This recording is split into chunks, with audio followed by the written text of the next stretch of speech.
What did you say?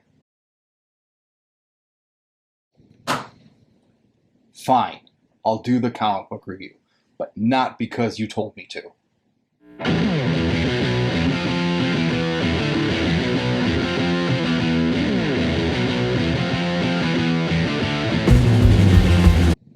What's going on, everybody? S.L.B coming at you with another video review. We're changing things up a little bit here. And I'm looking directly at the camera, which means I'm not going to be reviewing a toy. I have no toys to review at the moment. Even if you ask my wife, I have way too many as is. It's never enough toys. I always need more.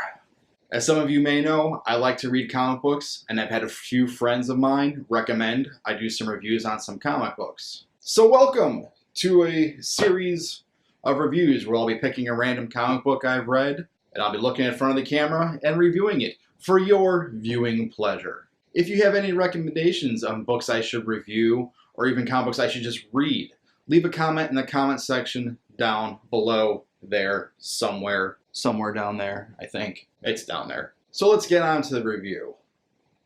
Fancy transition here. So the first book in this series I will be reviewing is a book called Spencer and Locke. Written by David, I'm going to butcher his last name again, Paposi. Art by Jorge Santiago Jr. Colors by Jason Smith. That's Jason with an E. Huh? And letters by Colin Bell. Really quick warning ahead. There may be some spoilers. You've been warned. So Spencer and Locke is a mishmash of Calvin and Hobbes with noir storytelling, sprinkle in Law and Order. I'm going to go into the first issue a little bit, just to kind of wet your beak, and then I'll just go into my overall review of the story here. So, another fancy transition. Oh. In the first issue, we meet our protagonist, Detective Locke, and his panther partner, Spencer. Yeah, a panther. Who'da thunk? And they're starting to investigate the murder of one of Detective Locke's childhood friends, Sophie Jenkins. And then we meet the principal of the school Detective Locke and Sophie went to elementary school with, Mrs. Crabtree. Sorry, Scabtree. After they do some investigative work at the elementary school, Spencer and Locke go to find Sophie's next of kin, who's her mother, and there we meet Hero, Sophie's daughter. Spencer and Locke start talking to the grandmother and talk to Hero, find out Sophie had a boyfriend named Stanley, who Locke and Sophia went to elementary school with. Turns out Stanley was a big bully in elementary school. Spencer and Locke go to a barbershop for some strange reason, and as they're going through their detective work, enter Stanley and a fight breaks out. After the fight between Stanley and Locke, cut to the next page with Sophie's mother, Hero's grandmother.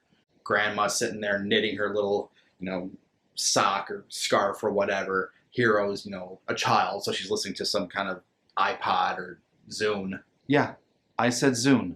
And Hero's just listening to You Are My Sunshine. And then the next panel, we cut to the outside of the house, and a car pulls up, and about 4 or 5 people step out and just shoot the place to hell. And then the next panel, you see Grandma dead on the floor, Hero crouching over her, crying and sobbing. And then the next panel, we get a bald gentleman introduces himself. His name is Augustus Locke, but you can call him Grandpa. And that was it for the first issue. I hope that piqued your interest a little bit, but let me go over some of the things that I found interesting about this book. I'm going to be going between the art and the writing, so if I kind of jump between both, you know which one I'm talking about here. Jorge Santiago Jr.'s art is very well done throughout this 4-issue miniseries. Is it a miniseries? Because there's volume 2 out now. Each design of the character is a mixture between like those Sunday morning comic strips and Law and Order or CSI Miami. The way Jorge draws Spencer, Locke, Sophia, Stanley when they're kids, you can kind of tell that they have some innocence behind them. But when you get to the older versions of them, they have a grit to them where you can tell they've been through some shit. I think David did a really good job of portraying Spencer as a panther, and I think Jorge did a really good job renditioning this to pages.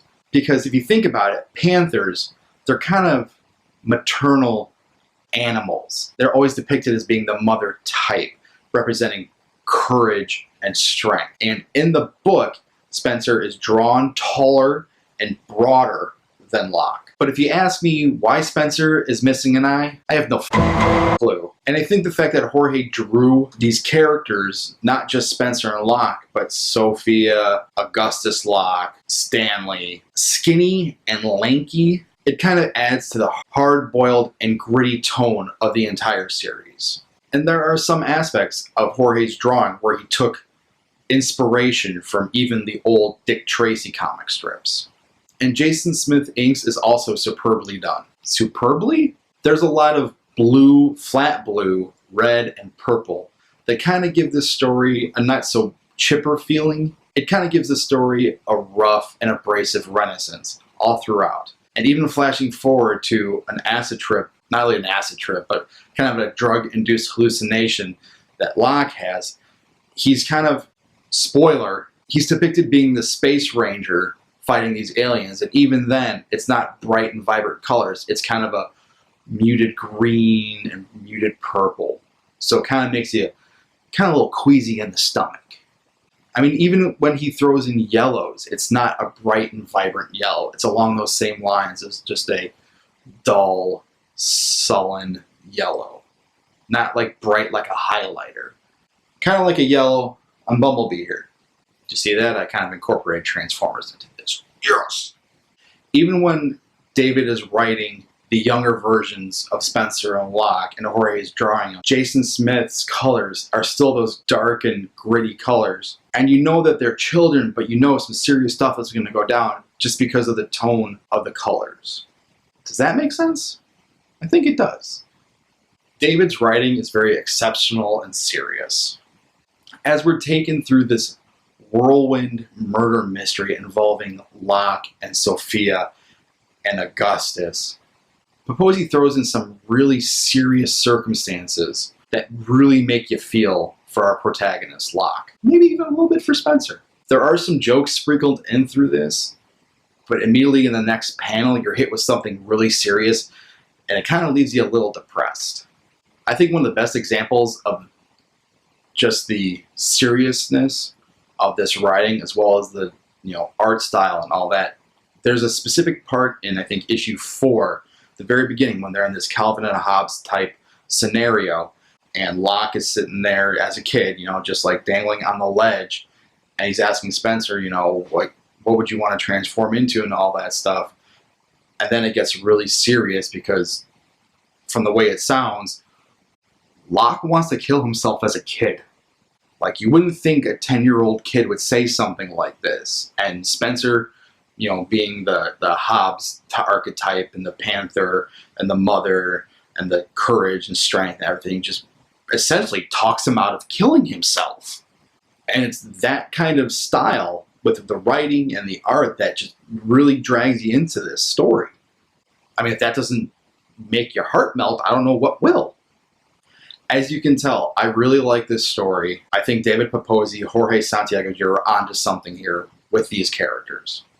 The art is outstanding. The writing is very emotional.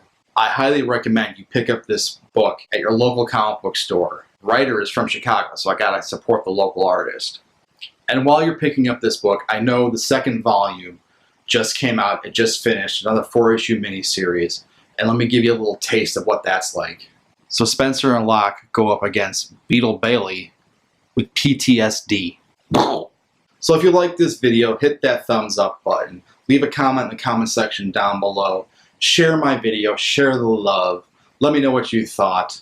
Hit that bell so you get notified when I post new videos.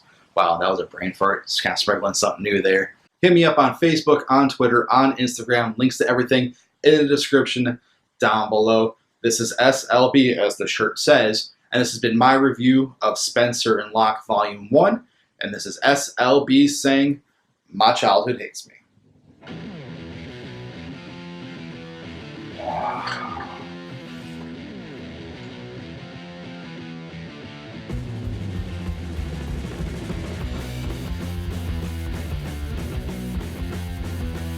Nobody asked you, Rat Trap.